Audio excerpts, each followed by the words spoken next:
संघ प्रार्थना सर्व लोकांपर्यंत पोहोचावी याकरता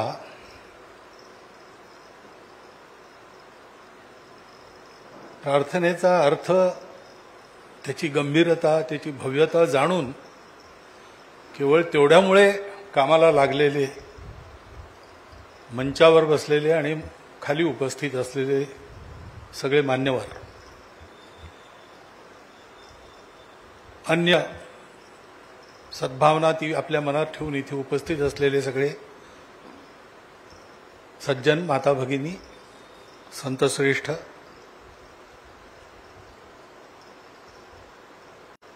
संघाची प्रार्थना हा संघाचा सामूहिक संकल्प आहे आणि स्वयंसेवक रोज त्याची आठवण करतात.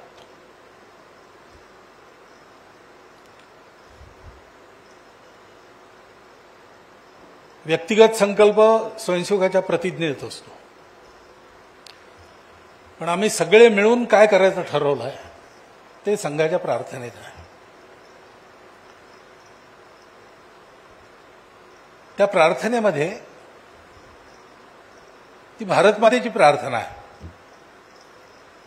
त्याच्यामुळे सुरुवात नमस्ते सदा वत्सले मातृभूमे आणि शेवट भारत माता की जय. बाकी सगळं या दोन मध्ये आहे. पहिला नमस्कार भारत मातेला आहे, नंतर ईश्वराला नमस्कार आहे. भारत मातेला काहीही मागितलेलं नाही, तिच्याकरता जे द्यायचं आहे त्याचा उच्चार आहे. जे मागायचं ते परमेश्वराला मागितलं आणि ते स्वतः करता नाही तर भारत माते करता जे करायचं आहे त्याला ज्याची मदत व्हायची ते मागितलेलं आहे. आणि हे नुसतं शब्दांमध्ये आणि अर्थांमध्ये नाही आहे, तर 1939 पासून आजपर्यंत स्वयंसेवक रोज शाखेवर ह्याचं उच्चारण करतात. इतक्या वर्षाच्या या साधनेतून या प्रार्थनेला मंत्राचं सामर्थ्य लाभलेलं आहे. ही सांगोवांगीची गोष्ट नाही, ही अनुभवाची गोष्ट आहे. या प्रार्थनेमुळे स्वयंसेवक पक्का कसा होतो ते रोज प्रार्थना करणाऱ्या स्वयंसेवकाला माहिती आहे. आणि त्याच्यामुळे स्वयंसेवक ही प्रार्थना करतोच, त्याची धडपड असते, रोज आपली प्रार्थना झाली पाहिजे. इमर्जन्सीमध्ये पुष्कळ लोकांना पकडलं, काही नियमित होते, काही नव्हते. नियमित नसणाऱ्यांपैकी एक पॅरोलवर आले. मी तिथे प्रचारक होतो, त्यांना जाऊन भेटलो. काळजीचं काही कारण नव्हतंच त्यांना. त्यांनी मला काय म्हणावं ते म्हणाले, या निमित्ताने बदलाला रोज शाखेत काही जाणं होत नव्हतं, आता जेलमध्ये नियमित माझी प्रार्थना होते. ही इच्छा असते स्वयंसेवकाच्या मनात आणि लाखो स्वयंसेवक ते करत असतात.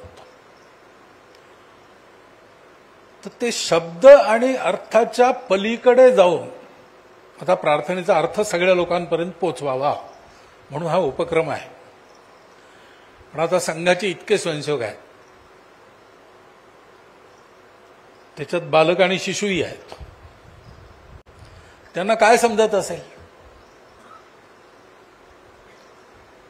त्यांना समजत काही नसेल असं नाही आहे.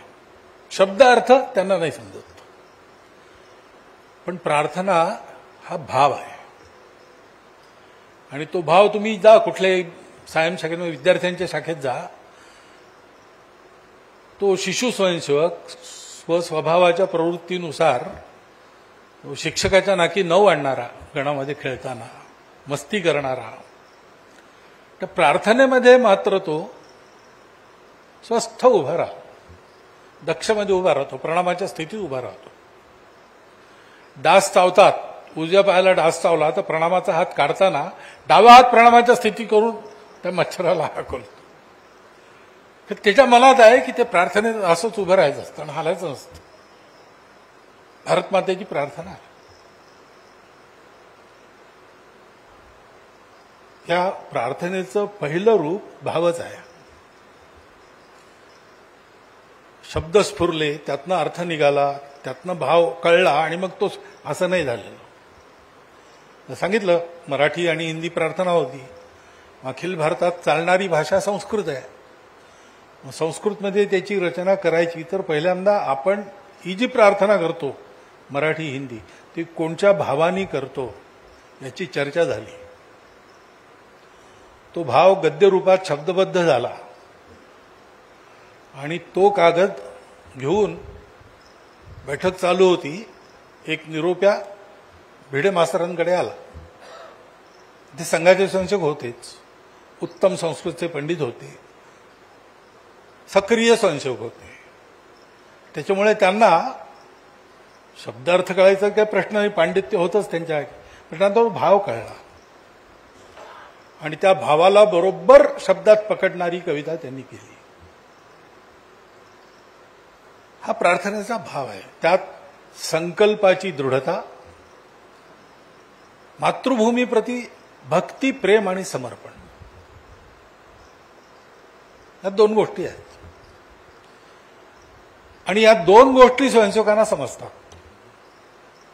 मागच्या वर्षी दसऱ्याच्या वेळेला पथसंचलन झालं. पाहुणे उत्सव पाहायला येतात, यंदाही येणार. तर 2 विदेशी पत्रकार महिला आल्या होत्या. त्यांना सगळा कार्यक्रम सांगितला होता.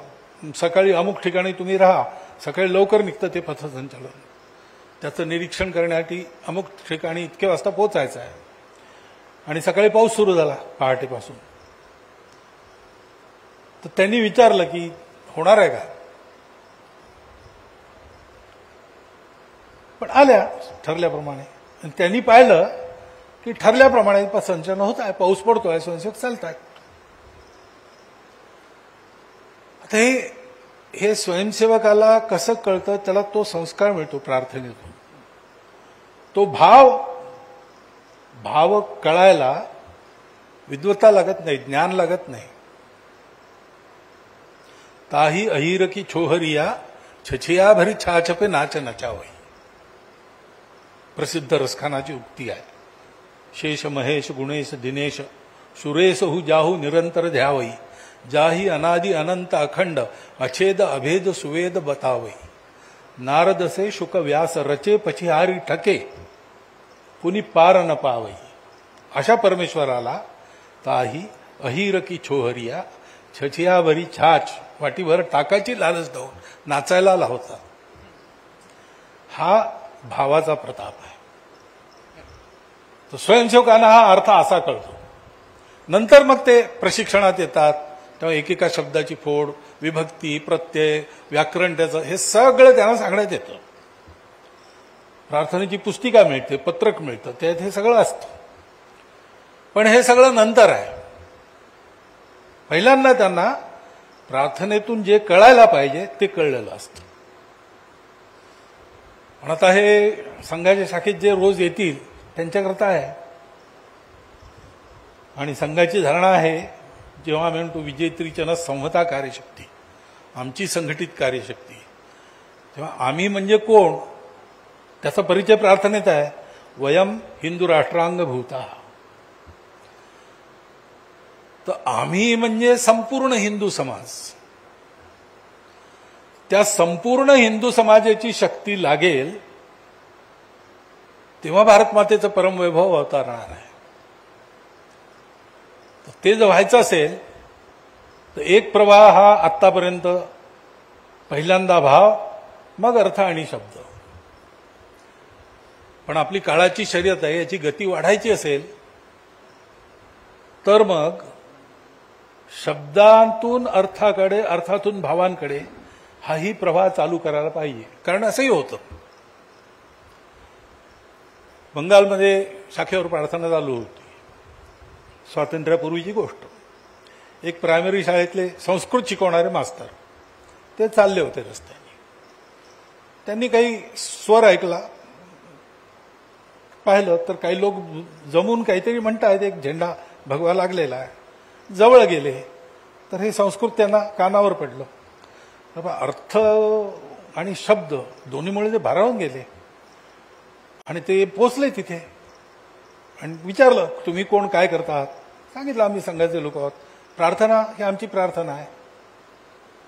त्या प्रार्थनेमुळे रोज शाखेत यायला लागले आणि पुढे ते बंगाल प्रांताचे प्रांत संघचालक झाले. उत्कृष्ट बंगाली कविता त्यांच्या आहेत, केशवचंद्र चक्रवर्ती. तर असंही होतं, शब्द कानावर आले, अर्थ संस्कृतज्ञ असल्यामुळे कळला आणि अशी कल्पना कोण करू शकतो म्हणून जाऊन विचारलं, तो भाव कळला. हाही प्रवाह सुरू व्हायला पाहिजे. आता तो सुरू करायची संघाची एक आपली पद्धत आहे, ती पुन्हा वेळ खाणारी पद्धत आहे, त्याला काही इलाज नाही. सायकलच्याच गतीने जाणार, सायकल रॉकेटच्या गतीने गेली तुटून जाईल. परंतु हा विचार मनात येऊन, असाच विचार मनात येऊन हा जो उपक्रम इथे केलेला आहे तो निश्चितपणे असा प्रवाह सुरू करायला एक मोठं साधन आहे आणि तसा त्याचा उपयोग होईल असा मला विश्वास आहे. शब्द, अर्थ आणि भाव या तिन्हीला अनुरूप संगीत हे योग जुळून फार कमी वेळा येतात. पहिल्यांदा जेव्हा हा ट्रॅक ऐकला तेव्हा लगेच माझ्या मनात असं आलं की प्रार्थनेला जर लंडन फिर हार्मोनिकनी काही वाजवून द्यायची असेल संगत तर हाच ट्रॅक योग्य आहे.